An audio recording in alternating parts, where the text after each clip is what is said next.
उस दिन जब मैं फुटबॉल खेला, मुझे खेलने के बाद बहुत थकावट महसूस हो रही थी, तो मैंने शराब की दुकान से शराब खरीदी और मैं जितनी शराब आम तौर पर पीता था, घर जाकर उससे दुगनी पी।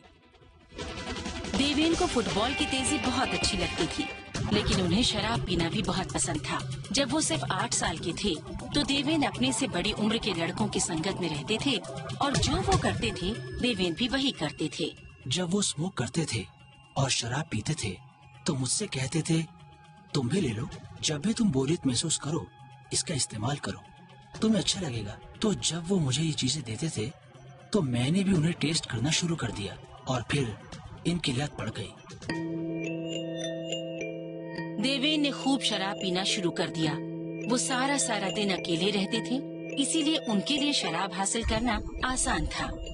उनके पिता बीमार थे और उनकी माँ घर का खर्च चलाने के लिए काम करती थी। मैंने माँ को इस बारे में पता ही नहीं लगने दिया।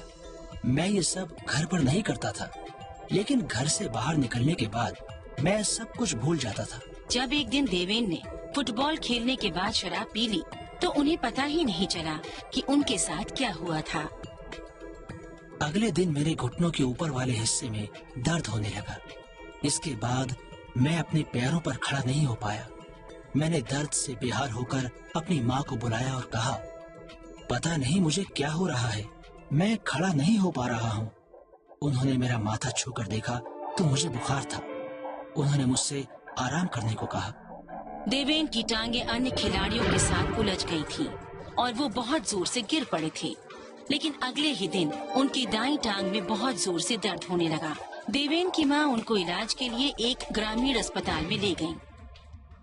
वहाँ का डॉक्टर बढ़िया नहीं था, इसलिए मुझे सही दवाई भी नहीं मिली। मेरी हालत ऐसी हो गई थी कि मैं न तो खड़ा हो पा रहा था और न ही बैठ पा रहा था। देवेन का दर्द और इन्फेक्शन जब और बदतर हो गया, तो उनकी माँ उन्हें दूसरे अस्पताल ले जाने के लिए रवाना हुई, पर रास्ते में ही वो बेहोश हो गए और उनकी नब्ज रुक गई।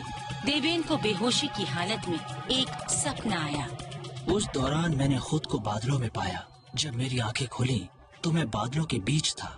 मैंने एक शख्स को अपनी तरफ आते देखा। वो सफेद कपड़ों में था। मैं उसे अपनी तरफ आते हुए स्पष्ट तौर पर देख रहा था। जब वो मेरे करीब आया तो उसने अपने हाथ मेरे सिर पर रखे और उसी पल मेरे शरीर के नेत्र खुल गए। जब मेरी आंखें खुली तो मैंने उस वृद्ध महिला को देखा। अस्पताल के नजदीक रहने वाली एक बड़ी उम्र की महिला कार के पास आई थी। उसने देखा था कि देवेन की माँ और देवेन डॉक्टर का इंतजार कर रहे थे। उसने मेरी माँ से पूछा कि मुझे क्या हुआ था, तो मेरी माँ रोने लगी और उन्होंने उस महिला को बताया कि फुटबॉल खेलते हुए मेरी टांग में चोट लग गई थी और हमें अभी तक कोई ढंग का डॉक्टर भी नहीं मिल पाया था। फिर उस बड़ी उम्र की महिला ने देवेन से एक ऐसा सवाल पूछा जो उनसे पहले किसी ने नहीं पूछा था। उसने मुझसे पूछा, क्या तुम यीशु में विश्वास रखते हो? मुझे अपने दिल में बहुत पीड़ा महसूस हुई। मैं ये नहीं कह सका कि मैं उनमें आस्था रखता हूँ और मैं रोने लगा। देवेन जब अस्पताल में थे तो वो बुजुर्ग महिला उन्हें देखने कई बार आईं। वो यीशु के बारे में बात करती थी और देवेन के लिए प्रार्थना करती थी। एक दिन जब इस महिला ने देवेन से पूछा, वे जीवन में यीशु को आमंत्रित करना चाहती हैं? तो उनका जवाब था, हाँ।